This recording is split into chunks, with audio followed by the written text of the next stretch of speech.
Hello everyone, myself Divyanshi Agarwal future star में आप सभी लोगों का वेलकम है। आज हम लेकर आए हैं क्लास 10th के स्टूडेंट्स के लिए चैप्टर 7 कंट्रोल एंड कोऑर्डिनेशन का new topic pancreas gland. Pancreas gland कहाँ प्रेजेंट होता है? तो पैनक्रियाज ग्लैंड कहाँ प्रेजेंट होता है? हमारे स्टमक में प्रेजेंट होता है। पैनक्रियाज प्रेजेंट होती है ना हमारी बॉडी में, तो वो पैनक्रियाज जो है वो ही पैनक्रिएटिक ग्लैंड होती है। समझ में आ गई बात? तो अब वो पैनक्रियाज कहाँ प्रेजेंट है? हमारे स्टमक में, है ना। तो जो हमारा जस्ट बिलो द स्टमक, तो कहाँ प्रेजेंट है?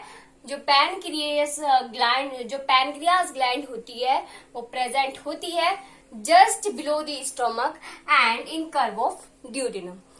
जो कर्व शेप का एक पार्ट होता है हमारे डाइजेस्टिव सिस्टम में ही, ड्यूडेनम, उसके और जो हमारा स्टमक होता है उसके नीचे। अब स्टमक के जस्ट नीचे क्या प्रेजेंट है? पैनक्रियाज प्रेजेंट है, और वो जो पैनक्रियाज है उसे ही हम कहते हैं पैनक्रिएटिक ग्लैंड। समझ में आ गई बात? पैनक्रियाज को ही पैनक्रियाटिक ग्लैंड बोला जाता है, या पैनक्रियाज ग्लैंड भी कह सकते हैं। नेक्स्ट बात लिख दी है भाई, it is both exocrine and endocrine gland. ये एक्सोक्राइन और एंडोक्राइन ग्लैंड दोनों कहते हैं इसको। क्यों कहते हैं एक्सोक्राइन ग्लैंड? इसको क्यों कहते हैं? क्योंकि जो पैनक्रियाज ग्लैंड है इसकी ट्यूब लाइक स्ट्रक्चर होती है, ठीक है। और एंडोक्राइन ग्लैंड क्यों कहते हैं? क्योंकि ये डायरेक्टली जो भी हार्मोन रिलीज करता है, जो भी केमिकल पैनक्रियाज ग्लैंड के अंदर बनता है, वो डायरेक्ट कहाँ पर रिलीज होता है? हमारे ब्लड स्ट्रीम में जाकर। समझ में आ गई बात? तो जो हमारा पैनक्रियाज ग्लैंड है ये एक्सोक्राइन ग्लैंड भी है और एंडोक्राइन ग्लैंड भी होता है, ठीक है। नेक्स्ट पॉइंट है, it secretes insulin, glucagon and somatostatin form alpha beta gamma cell of the pancreas respectively. जो पैनक्रियाज ग्लैंड है वो कौन कौन से हॉर्मोन्स सीक्रेट करता है? इंसुलिन को, ग्लूकागन को, सोमैटोस्टेटिन को। तो सोमैटोस्टेटिन जो है इसमें 3 तरह के रिलीज होते हैं, alpha somatostatin, beta somatostatin, gamma somatostatin.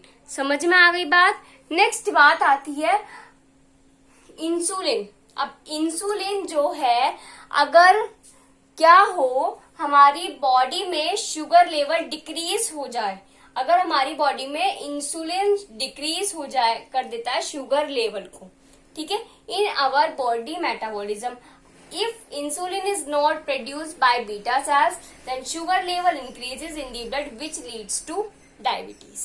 अब जो हमारे सेल्स है, जो हमारी पैनक्रियाज ग्लैंड है, इसके अंदर अगर इंसुलिन नहीं बनती है तो वो क्या करता है? शुगर लेवल को बढ़ा देता है। क्या करता है वो? अगर इंसुलिन प्रोड्यूस नहीं होती है तो शुगर लेवल बढ़ जाता है, और जब शुगर लेवल बढ़ जाता है तो कौन सी बीमारी होती है? डायबिटीज, जो कि आज के टाइम में बहुत ज्यादा चल रही है ना। कहते हैं ना कि इंसुलिन, जो कहते हैं ना कि अगर जो इंसुलिन है अगर वो नहीं बनना है, अगर इंसुलिन नहीं बन रहा है तो क्या होगा? शुगर लेवल जो है ना बहुत ज्यादा बढ़ जाएगा। तो क्या करते हैं डायबिटीज के पेशेंट को? क्या देते हैं? इंसुलिन ही देते हैं ना।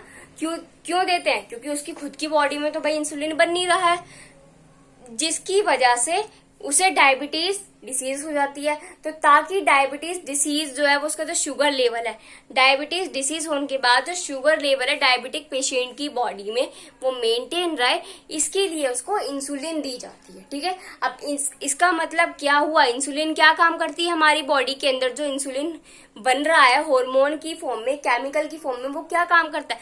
वो जो शुगर लेवल है हमारी बॉडी के अंदर, जो शुगर लेवल है उसको रेगुलेट करने का काम करता है।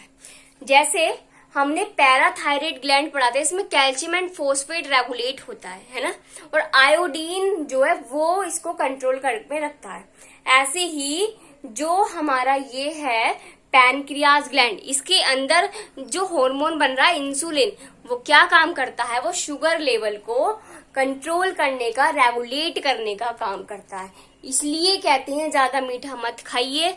इंसुलिन जो होगा भाई वो तो प्रोड्यूस हो रहा है, लेकिन हम क्या कर रहे हैं, हम ज्यादा मीठा खा रहे हैं, तो इंसुलिन की भी तो एक क्वांटिटी होगी ना, एक लिमिट में। अब हमने हॉर्मोन्स इन एनिमल वाले टॉपिक में ही लास्ट पॉइंट पढ़ा था कि जो हमारे हॉर्मोन्स होते हैं ये बहुत स्मॉल क्वांटिटी में रिलीज होते हैं, है ना। अब इसका मतलब क्या है, इंसुलिन जो है बहुत स्मॉल क्वांटिटी में रिलीज होता है, लेकिन हम ज्यादा शुगर खा लेते हैं, ज्यादा स्वीट्स खा लेते हैं। इससे क्या होता है, इंसुलिन का इफेक्ट कम हो जाता है और वो शुगर का इफेक्ट बढ़ जाता है और आपको डायबिटीज हो जाती है और आप डायबिटिक पेशेंट बन जाते हैं, जिसकी वजह से आपका बॉडी का शुगर लेवल कंट्रोल रहे तो आपको इंसुलिन देनी पड़ती है।